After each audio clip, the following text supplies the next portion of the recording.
ये धूमगढ़ का मंदिर है। यहाँ पर सुनने में आया कोई गुफा भी है शंकराचार्य का। ये पहले बाहरी लुक देखिए मंदिर का कितना सुंदर है। वो गुम्बद, छोटे वाले गुम्बद कितना सुंदर लग रहा है, 3 2 5। और मंदिर तो अपने आप में अनुपम है। और इधर मैया का रूप भी देखिए कितना सुंदर दिख रहा है।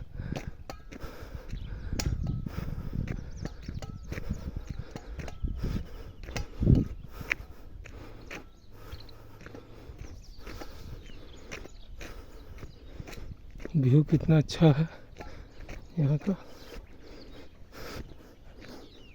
ये देखिए।